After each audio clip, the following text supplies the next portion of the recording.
Thanks very much, Anthony. It's always a pleasure to do events for The Philosopher, not least because The Philosopher seems to be doing some of the best online talks in philosophy, always free as well.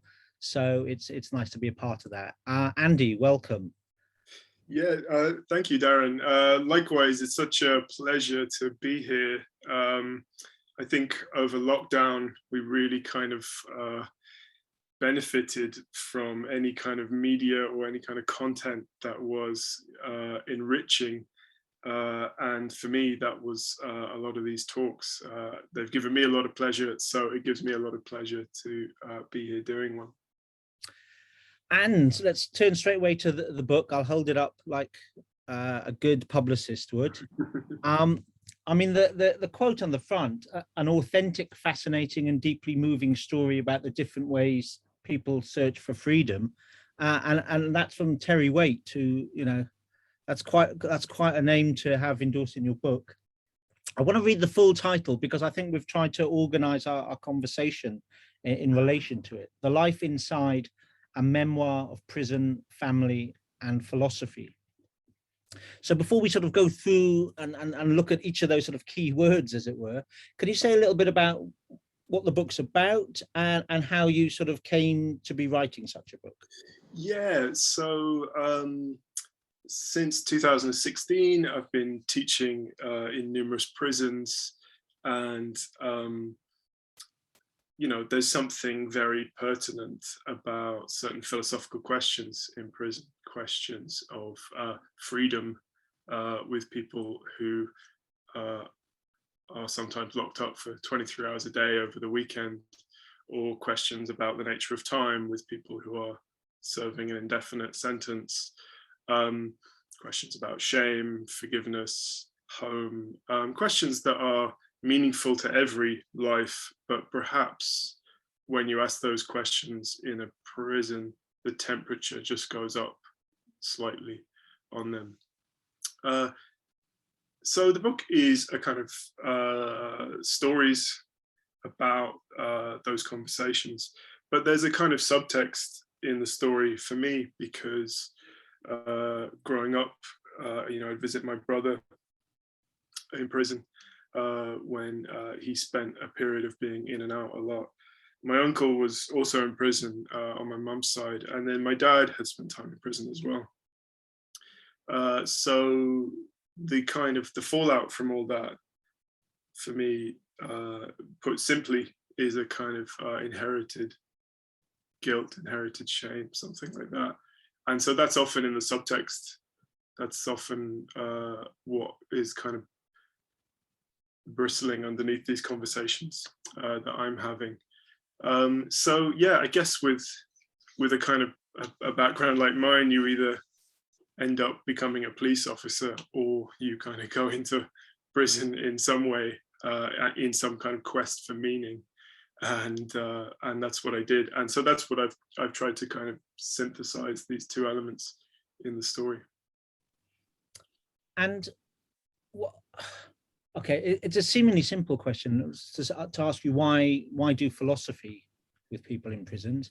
I guess I'm interested both in, you know, why philosophy in prisons and why do you do philosophy in prisons? So perhaps you could speak to both of those. Yeah, yeah, those are two seemingly very similar questions, but perhaps not. Perhaps they have different answers. I mean, why do philosophy in prisons generally? I suppose the automatic assumption that people have is that you're endeavoring to reform or rehabilitate or correct or something. I have to say that's not what really drives me.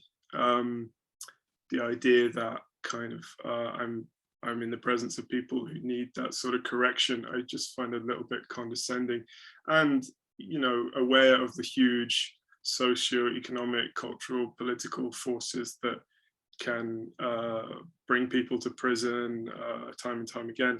In some instances, I have to be quite sort of humble before that, and, you know, teaching people about ancient Greek philosophy might not be the way to stop that. Maybe there are better ways. Education certainly plays a part, a very big part perhaps, but it's not the single way that you're going to stop cycles of reoffending. I think, you know, one thing that kind of stuck in my mind was there's a man I used to teach who had been in prison, I think, for over 25 years in total. He'd done a number of very long sentences, and he had a bit of time to go. And, you know, living in prison, it's kind of, I mean, it's so many things, but one aspect of that is it's a bit like living in an airport or something. The churn is so high, people are always coming and going and moving because they've been transferred or released, or they're on a shorter sentence than you. And I remember with this man, I think he just sort of stopped trying to connect with anyone. He stopped trying to sort of engage, and just really withdrew and detached, which is quite a common strategy for psychological, emotional survival in prison. And when he came to my class at the end of it, he put a little note on my desk just as he was leaving that said 2-hour holiday. And a 2-hour holiday is normally what you some people in prison describe. They use 2-hour holiday to describe having a visit. You know, when your family or a friend comes to visit you, it's like you get their news and you get this contact and whatever, and you get that escape, that holiday, you know. And so that was just something that he'd experienced in my class. So perhaps it's just an escape from the survivalist culture of prison, that where philosophy can be one of the ways in which philosophy can be quite powerful. So I'm listening to you hear that. So people who are imprisoned being asked by you to think about freedom, choice, are experiencing that as a holiday rather than sort of being made to sort of confront their situation in a way that they don't want to do. Is that a sort of general pattern you've noticed? Yeah, I think that's a really interesting question. You know, whether it's escapism in the sense of they're not really confronting the human condition or their own responsibility or accountability in where they are, or whether you kind of have to escape prison in order to do that, you know, in order to really think about those things. I hear a lot of people say, you know, people who perhaps have been involved in crime and then kind of left that lifestyle, that whenever they were in prison, they never really felt any kind of remorse, or they never felt kind of bad about what they did, because as far as they could see it, when they were in there, they felt like a victim to be put in such a humiliating and deprived state. And it's only really when you get out that you start to, you know, have the chance to reflect on what you've done. And maybe philosophy can kind of get you out of prison enough to reflect in some cases. Mm-hmm. So I mean, we know each other. We've known each other, I think it's about 8 years now. That's right. Through I was going to say we're friends, but I didn't want to be presumptuous. But we met through we both do philosophy in schools as well, and you were doing that before your work in prisons. I'm interested in your sort of reflections on the similarities and differences between doing philosophy in a primary classroom and doing it in prison. Yeah, there's so much I could say about that. I think the main thing for me is when I go into a school, I can really feel the general public there with me. I can feel them looking over my shoulder. It's in the subjects we're studying, it's in the language we're using, it's in our awareness around mental health, around things like dyslexia, around it's in conversations around sex education or something like that. You know, 93% of children in this country are educated by state schools, And so there's a huge investment, particularly from the middle class, in what's going on inside state schools. So you can really kind of feel the general public on your shoulder. When I walk into prison, I can really feel the absence of that general public. I can really feel they're looking in the other direction, in that, you know, there's only 100,000 people in prison at any one time, roughly, in the UK. And I suppose that it's this, you know, very often as a teacher, I feel it, you know, I'm looking through these classrooms, and a lot of the resources are very old, and the textbooks are from the 90s and all this kind of stuff. And you just get the sense of, this is an abandoned place. This is a neglected place. And it's not a place that's built for education. It's a place that's built for security. And so you can set up a classroom and you're about to teach, and security say, not today. And then you pack up your classroom and leave. So there are all those differences. So the book itself, you divide it into 20 chapters, and each one has a title, which is a single word. And in most cases, when I look through, it's a concept that you'd say philosophers have devoted some time to. The book is subtitled, as I've said already, a memoir. But really, as Anthony was saying in the introduction, it's also a work of philosophy in itself. Would you go along with that? Yeah, it's one of the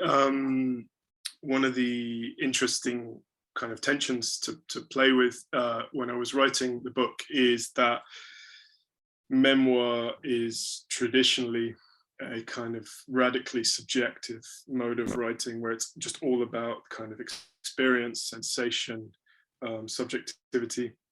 And philosophy, you know, kind of reaches for the universal, that it's the kind of, you know, abstraction, the world sort of in these kind of universal kind of conceptual analysis is the big thrust of it. So, you know, at face value, those things don't go together. Although we're in this really interesting moment, as Anthony said, where we have people like Leah Upi, John Carg has also written a memoir called Hiking with Nietzsche about philosophy.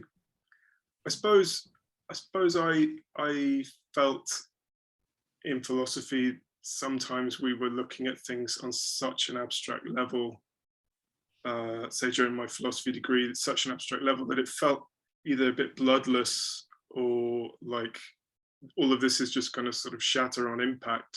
It's so abstract. And then at the same time, I'm kind of writing bits of memoir and short fiction, and maybe feeling a bit kind of parochial just in that sort of kind of writing. And so I wanted to bring them together. I think there's a few things they have in common. I think they're both about self-knowledge and doubt at the same time. I think any good memoirist is actively doubting everything they're saying. They're going back to that draft that they've just finished, you know, with a kind of self-scrutiny. And, you know, we know that philosophy kind of moves through doubt. Nietzsche says that, in fact, I have the quote here, I'll just read it because it's always nice to kind of read a sentence from Nietzsche, isn't it? Because his prose is so lovely. It has gradually become clear to me what every great philosophy has hitherto been, a confession on the part of its author, and a kind of involuntary and unconscious memoir. So for Nietzsche, he's talking there in The Prejudices of Philosophers. There is no such thing as an impersonal work of philosophy. That even the strictest categorical imperative will tell us so much about the person who made it. And I suppose that's what I was trying to do with the stories. So you talk about how the chapters have these kind of abstract nouns like luck or shame or time, kindness. The luck story, for example, we discuss moral luck in that. We discuss Boethius, and talking about Fortuna in the constellation of philosophy. But I foreshadow all of that with the story of my relationship with my brother. My brother went to prison about 12 occasions, sometimes for a matter of days, sometimes for over a year. And I've never been to prison. And so, you know, that's the ground out of which my preoccupation with luck came, you know, and moral luck in particular. And that's what sets me on that quest to answer those questions. That's what makes the stakes high. And I feel like a lot of the time in philosophy, we kind of stash away the very things that have motivated our inquiries. And I just felt like that was a loss. And I kind of wanted to make use of it in these stories. Yeah, I mean, I can relate to that. As you know, my work in philosophy for children is particularly around racism. One of the things I often encounter is this sort of idea that I'm trying to write academic work about my own private issues. People who haven't sort of encountered the philosophy of race think that this is just, you know, very subjective work with a facade of academic language over the top. And I mention that because I was struck when we first met how your response to my work was very different to responses I often got, which was one of genuine curiosity and a desire to know more about it. And that seems to be there in the writing as well, that you're continually curious about the prisoners who you're in conversation with, about your family, and about yourself, and looking to not to sort of come to a fixed point that potentially sort of closes down the inquiry, but keep it open, which is quite a tough thing to do when you then have to commit words to a page, I'm imagining. Was that the case? Yeah, I mean, someone asked me recently, when did you know the book was finished? And I sort of said, well, I really don't think it is. You know, it's on the shelves and I can't change the manuscript. But yeah, you know, these questions are so big, aren't they? I think you can only sort of draw very tentative conclusions. You have to be quite kind of provisional, and sometimes you have to kind of leave sort of, you know, cut when the arrow is still in motion and allow the reader to kind of pick that up. Yeah, so sometimes I really wanted to make a point, and a lot of the rest of the time I really wanted to kind of generate something for the reader to go on sort of writing after me. Mm-hmm. And another question really around philosophy, and again around my particular interest, I guess, the chapter you have entitled just Race, you say in it that you didn't read any people of color at any point in your philosophy degree, and then some of the prisoners actually say, oh, it'd be really good if we could talk about race and racism. And for events that you describe, it doesn't quite come to pass, and prisons are now in lockdown. But I'm interested in to what extent has philosophy and the sort of training in doing philosophy in schools and in prisons equipped you for philosophizing about race and racism, in your opinion? Yeah, so the chapter you're describing there, some people of color in my class asked me to do some stuff on the philosophy of race, and you know, I was really excited and interested to do this, but I had no clue where to start, you know, and I had a couple of books at home, you know, that I picked up in charity shops or in Waterstones or whatever, but I had no like training in it. I had no like, there was, that angle had just not featured in my education. Now I left university in 2009. Back then, I don't think that, I mean, the discussion was very, very minimal. From what I understand now, there is more of that type of discussion, and there's more people wanting to have that type of discussion. So I hope that changes. But no, it was something we worked out in the end. And although we couldn't have that conversation in prison because of lockdown, I spoke to some ex-prisoners about questions to do with the philosophy of race. But no, I didn't feel at all equipped, actually. Mm-hmm.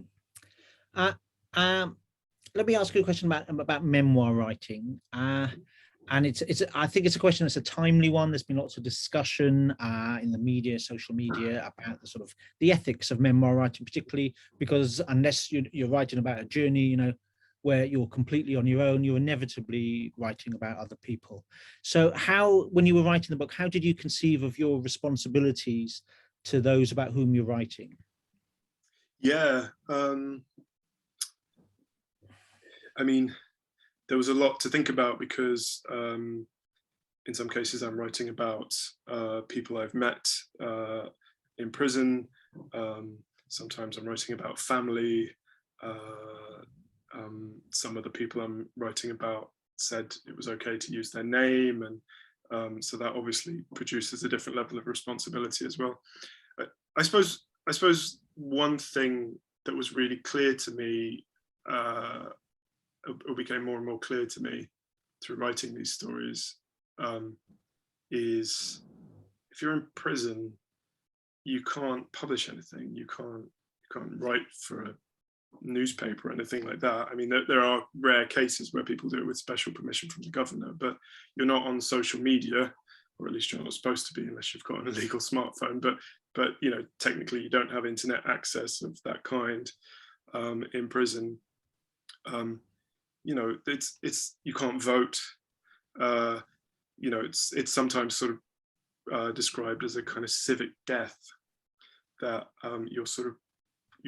your voice is removed from sort of political, cultural conversation.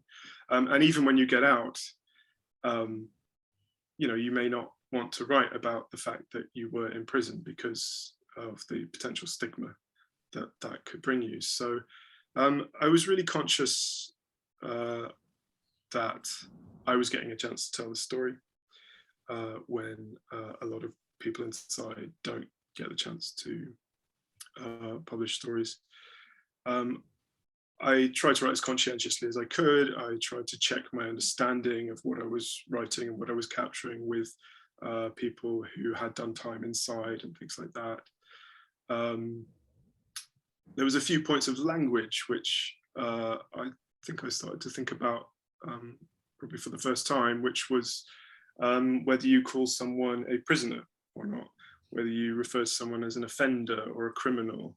I've always had a kind of allergy to the word criminal and offender, because I think it sort of diminishes the richness of people's identities. But I started doing a bit more reading around that as I was writing this book, and I think it's sort of confirmed that, yeah, actually I don't want to use these terms. And even prisoner, you know, I spoke with people who had been in prison, and some of them really didn't like the word prisoner.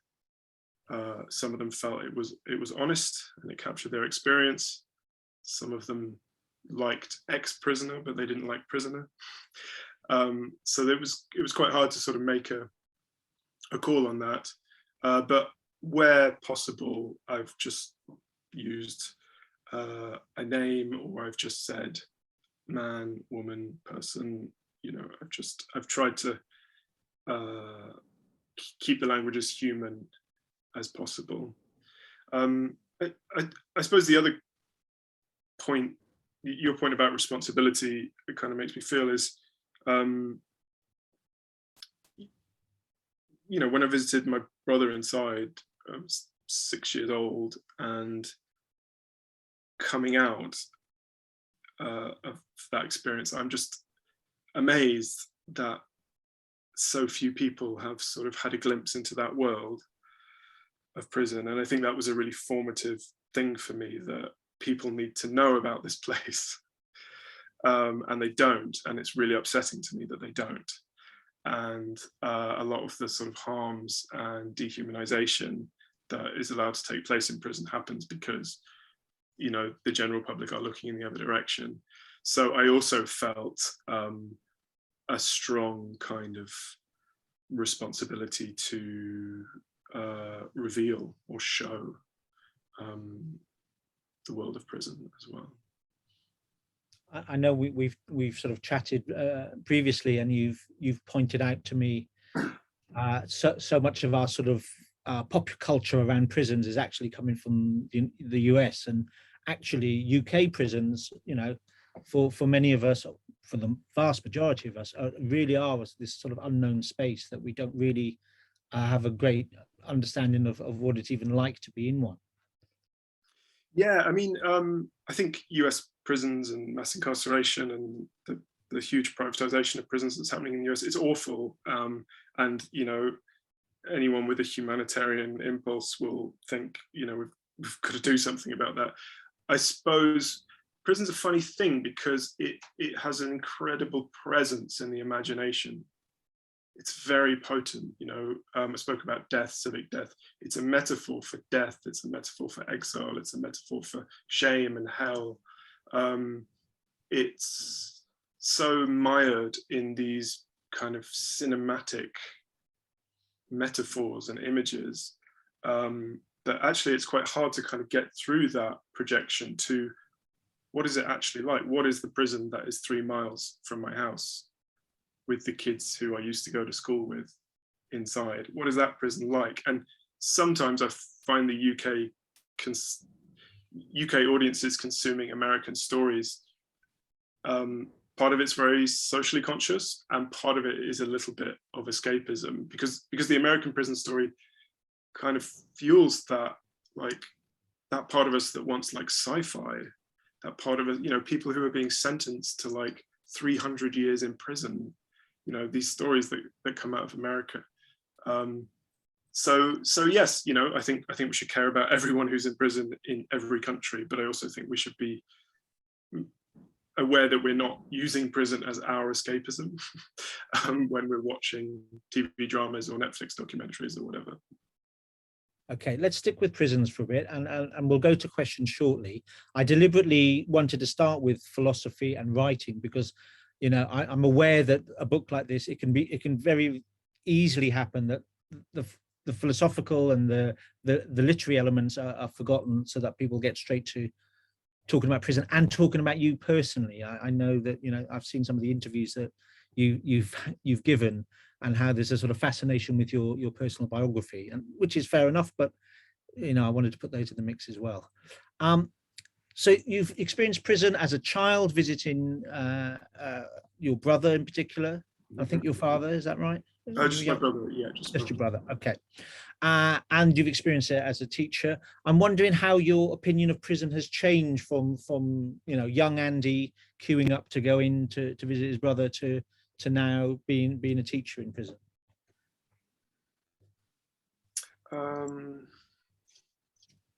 I mean, part of it's kind of geography and time.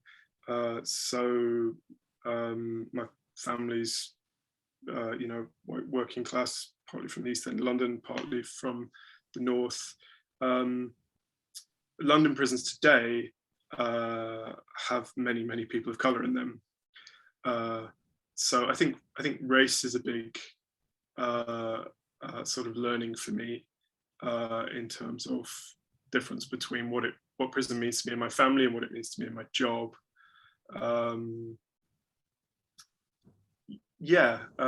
It's one of the things that feels a bit discontinuous, I suppose. There's a part in the book where I describe getting to prison, running late, and I'm getting to the gate at the same time the visitors are going in, and in front of me there's a little boy with his mum, and he's going to visit his dad or his brother or whoever in prison, and I recognize the kind of mixture of anguish and excitement on his face, and he goes through security, and then I go in after, and he goes to the visitors room, and I go down the wing into my classroom. So that those experiences feel, it's almost like my past and my present. There's a real continuation there. I had an experience where I was living on the North Peckham estate,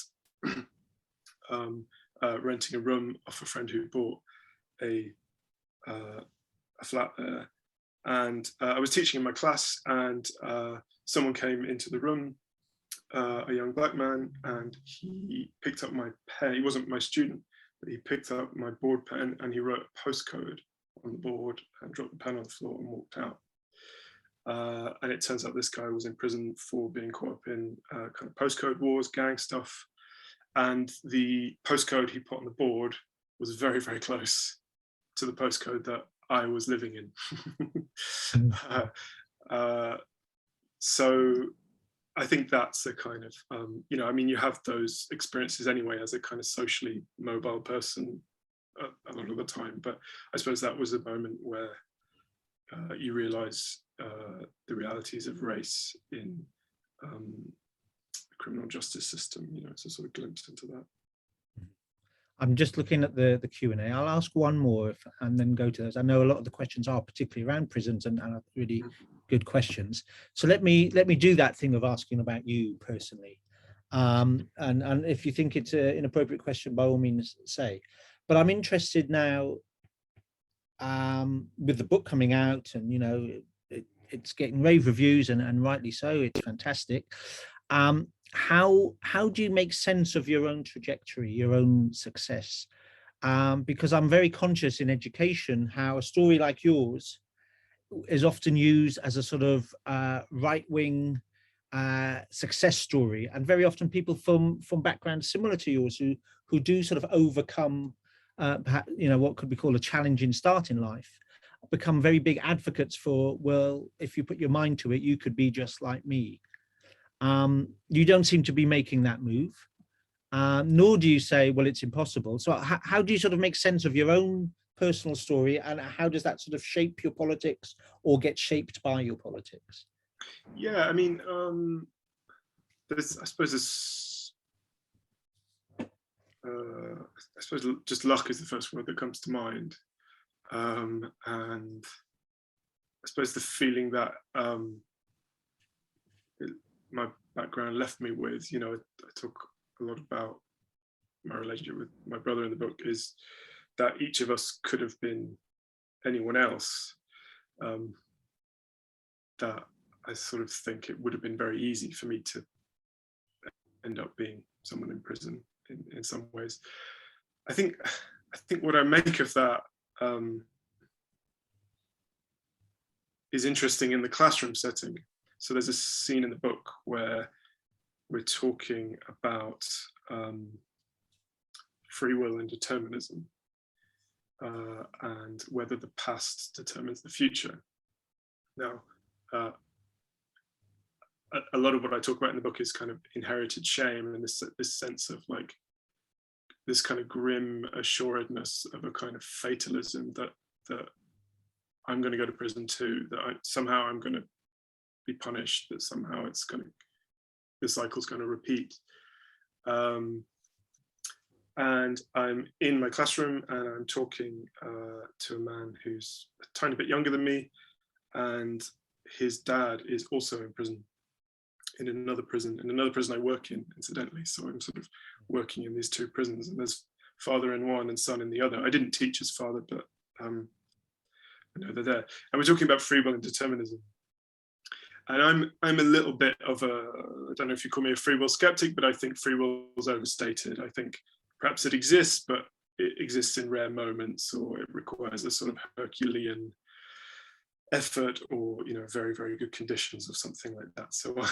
So I'm the sort of free will skeptic, and he's really arguing for the existence of free will and moral responsibility. And yet I am the one who would seemingly be possess free will. You know, I've sort of broken the cycle.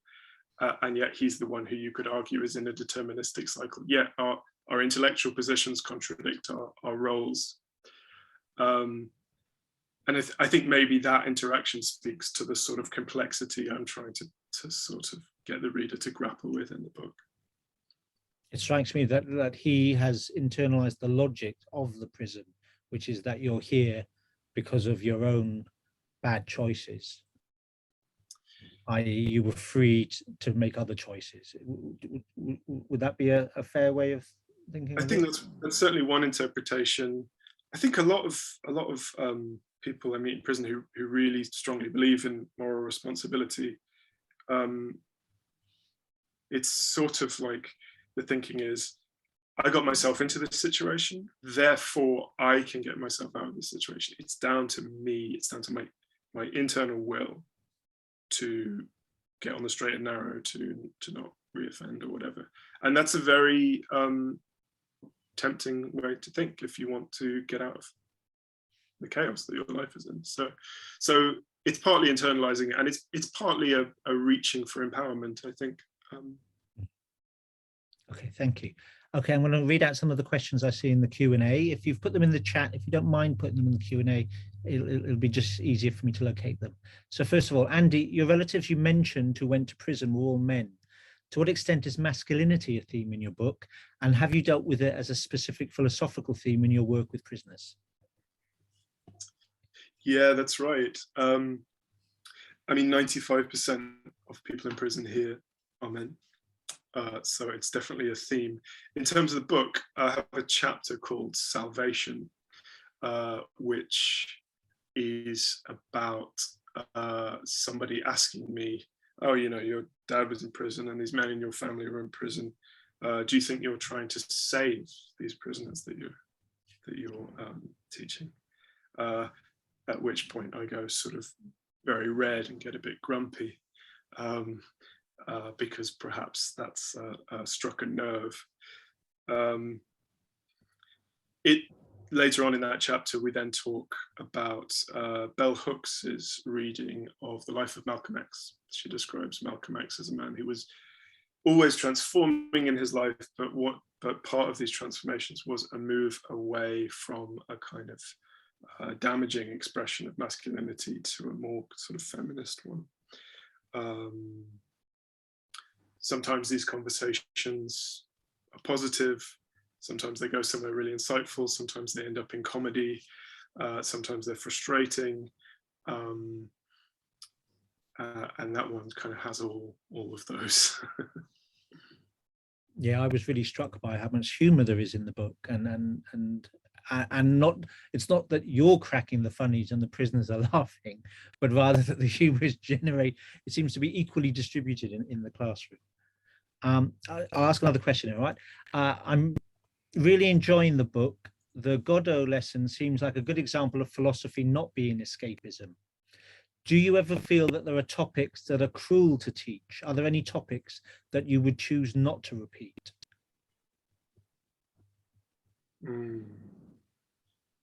Yes, yeah.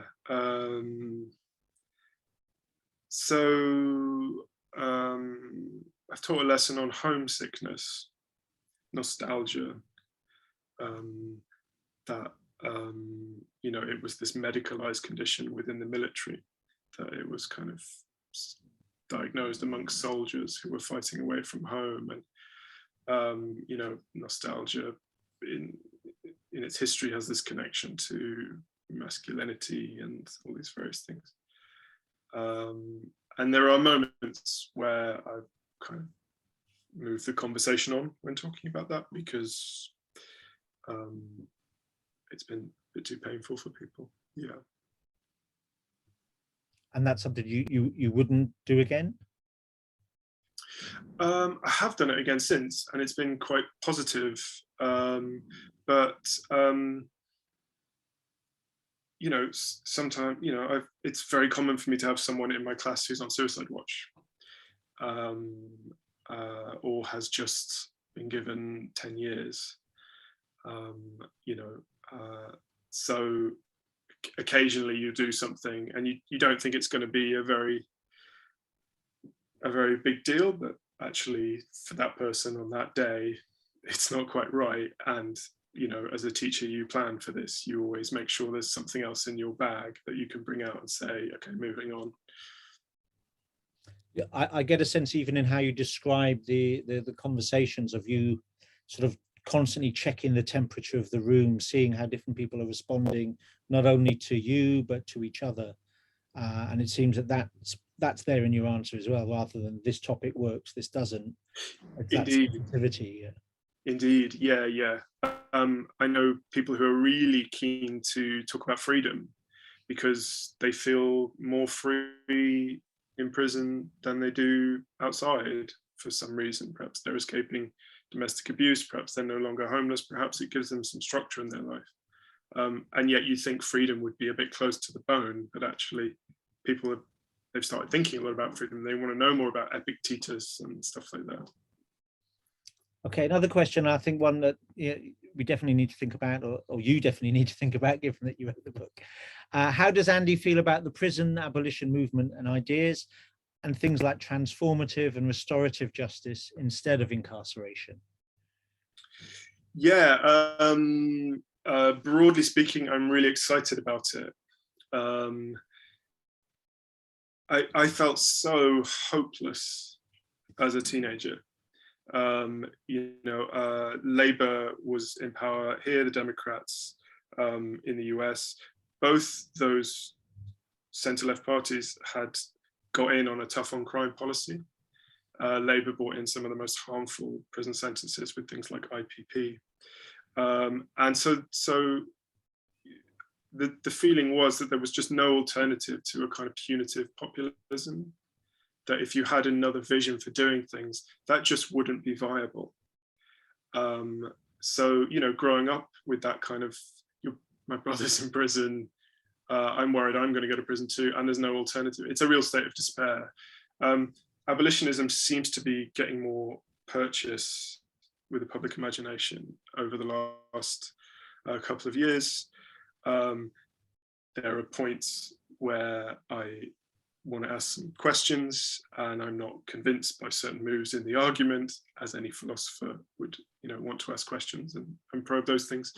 But I think anything that can bring hope and imagination to the sort of despair that we're in, I'm really excited about. And I want the radio to be doing documentaries about abolitionists. I want to see it on the BBC. Did a little 3-minute explainer here about abolitionism. Whether that's my exact politics or not, it still felt great to just see a reimagining. Mm-hmm. So it sounds like you're saying that there just needs to be more conversation in the mainstream around these questions. Then, yeah, absolutely. Okay, this is an interesting question, I think. What do you count as success in your courses in prison, or is all talk of success or failure inappropriate?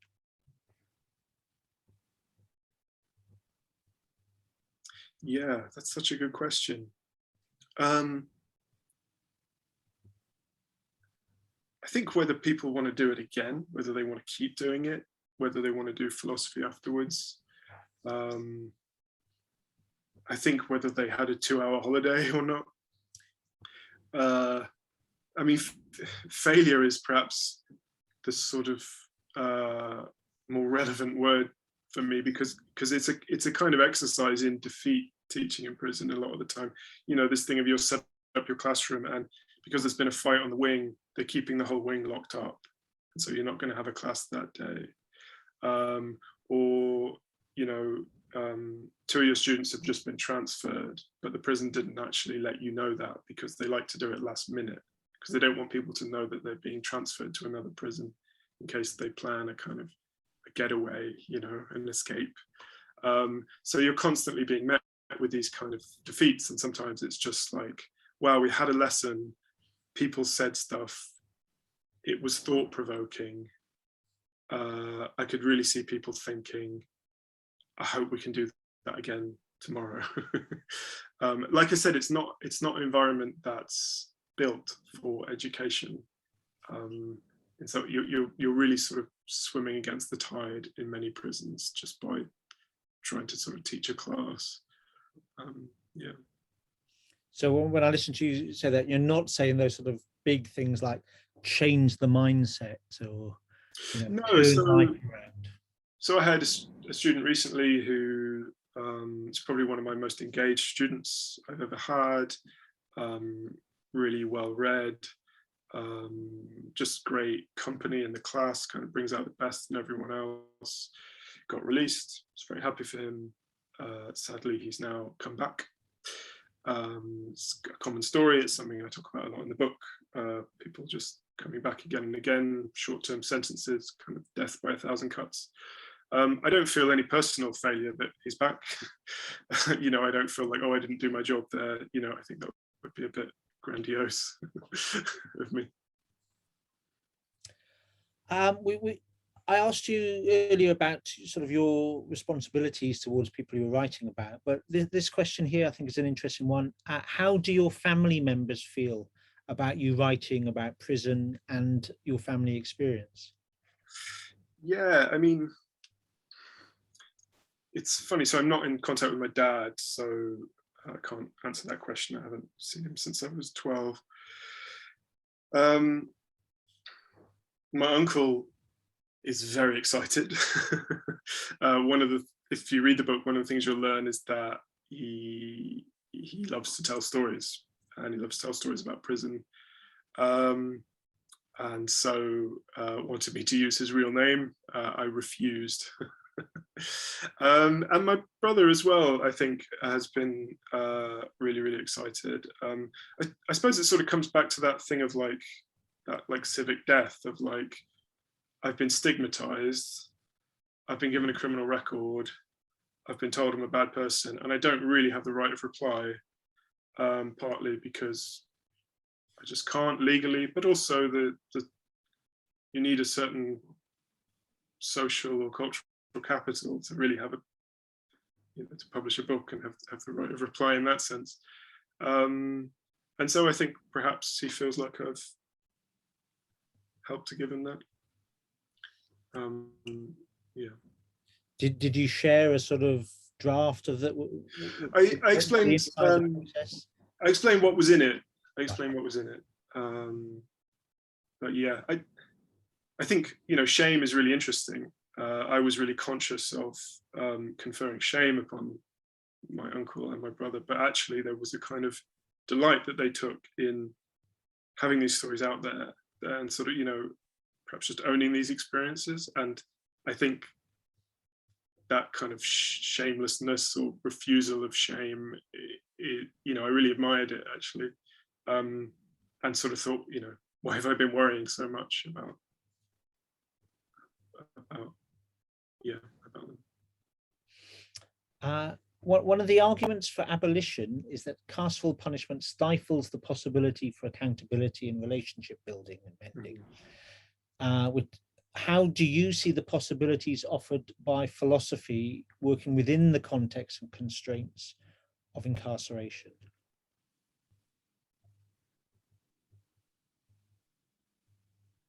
So the question is, so with abolition, with the system as it is, we miss out on the chance for learning and moral growth and things like that. Is that the idea? I think that the system itself is going to distort and get in the way of genuine relationships. I mean, I know that there are people in radical education who think you can't do philosophy in state schools because there's too much constraint and coercion going on. So certainly prison, that's magnified it in all kinds of ways. Does it get in the way of your relationship building, of people being able to speak truthfully, think about accountability, inquire freely? I hope I've done justice to the question.